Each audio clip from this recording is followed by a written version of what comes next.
Trolls Toys, figure reviews, unboxings and rankings, random figure reviews, similar groupings of figures, and the occasional toy hunt. All right, YouTube Trolls Toys back at with another video. Episode 49 of Random Figure Review, where we take 5 figures from 5 different lines. We unbox them, take a quick look at them, and rank them. We're going to start out with Marvel Legends X-Men Skullbuster, 25 bucks from That's Entertainment, Worcester, Massachusetts. We got him because he's one of the Reavers, so we wanted him to go with Bonebreaker and Lady Deathstrike, although we're repurposing them as sort of Cobras or Dreadnoks. But badass fig. Also want to build this Caliban, so we do have Weapon X that came with a Build-A-Figure part for Caliban, but that's it so far. So we're gonna, but Skullbuster, happy to add him, so we're gonna unbox him today.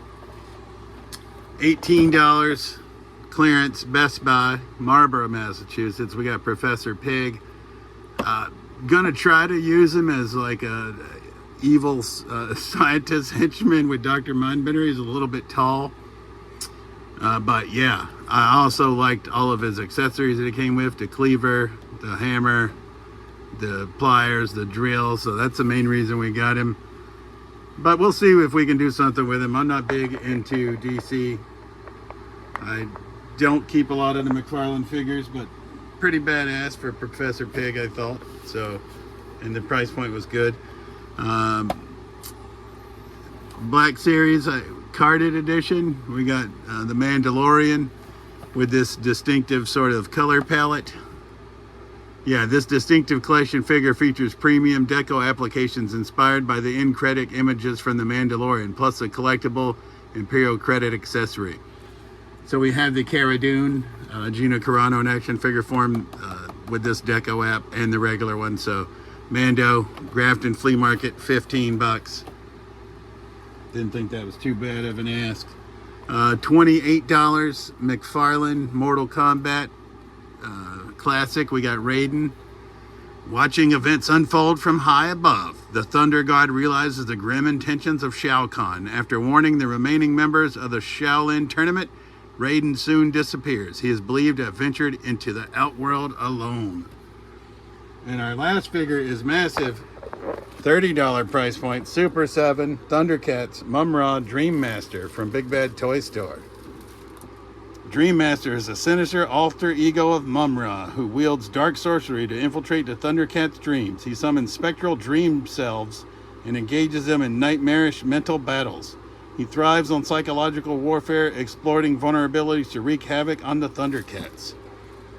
So to get that figure for 30 bucks, I thought was a deal. So that's the most expensive figure in this wave, $30. So the price point for this episode is $30 or less. And we'll start out with Mando, just because he's going to be the easiest to get off the card.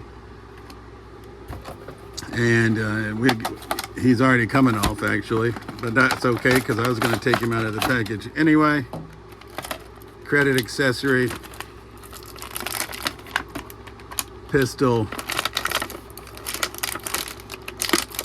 He's got his rifle. And there's Mando. So we'll see what we're working with here. I just really like the appearance of the figure. That's what the deco apps, that's what got me. I'm not huge on Black Series. I do love the Mandalorian and Boba Fett and anything Mandalorian related. So and that's why we picked him up. Holster for the pistol, which we'll get in place. That's what I was trying to do. I'm not great at multitasking. I normally pause. But I'm just excited about this figure. All right, well, hang on just a sec. All right, so we got his gun in. I can't get the little tab to close on that. I'm done futzing with it. He does come with a port to peg in the rifle on his back, which is what we're gonna do. I have limited room on the Black Series shelf. And I don't even know if Mando's gonna go there. He might just go next to my Cara Dune, who's sort of, I got her with the Joes, but we'll see. This figure is badass. I love it. I'd seen it at the flea market before. The guy was asking way more than $15, which I was not willing to pay. But he'd lowered it down to 15 bucks, and I thought that was a fair price.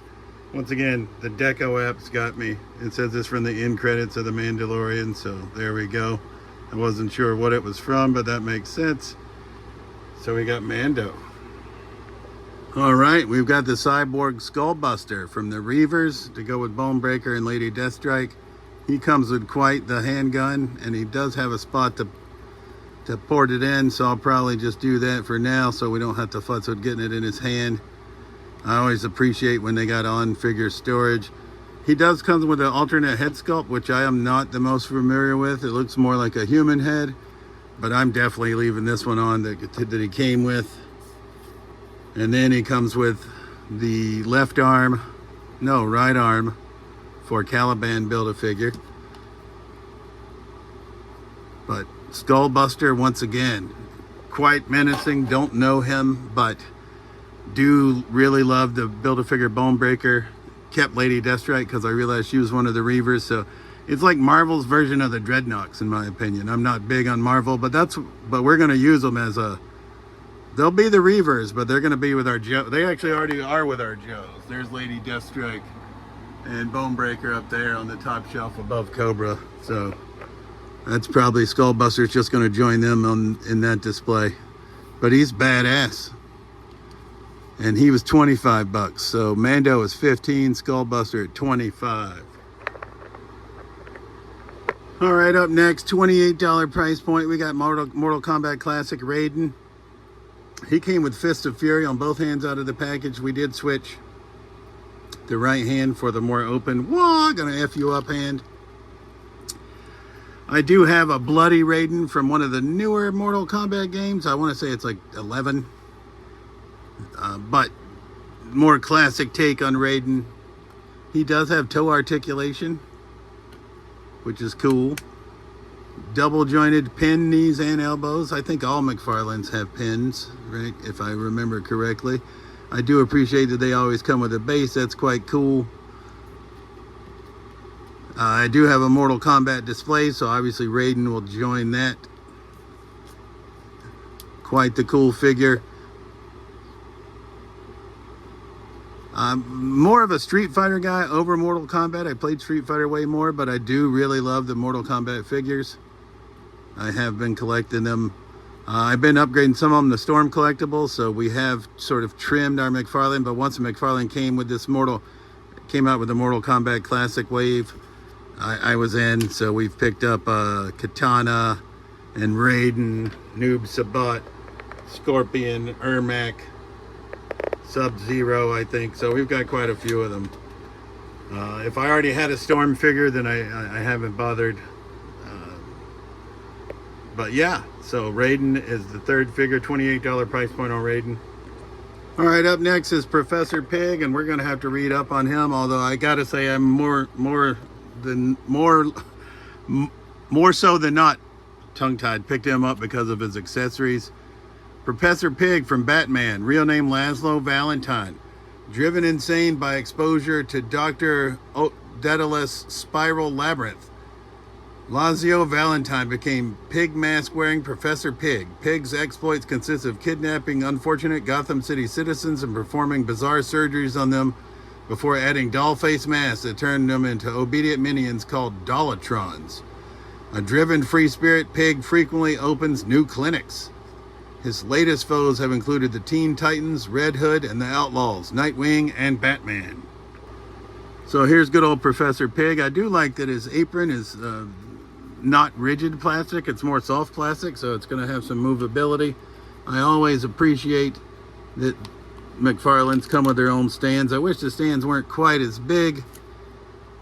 But like I said, not familiar with Professor Pig at all, really. Fists of Fury. But this is why we picked him up. Accessories that we could either use with him or someone else. Cordless drill. I'm guessing for his various surgeries. A cleaver. A hammer. Don't actually know what you call this device, but it's pretty cool looking.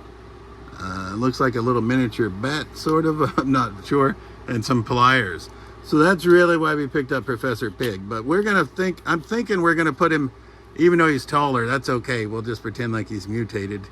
He's gonna be one of the mad scientists in Dr. Mindbender's lab, because we have the AIM scientists down there. We got Moira McTaggart, we got Vice Admiral Rampart, we've got Brother Voodoo, we've got Alfred Pennyworth. So I think Professor Pig's we're gonna work him into Dr. Mindbender's lab somehow. But he's quite the cool looking figure. I actually am quite impressed, but mainly for the accessories. And now we're leaving the biggest boy for last, which is Dream Master Super 7 Mumra.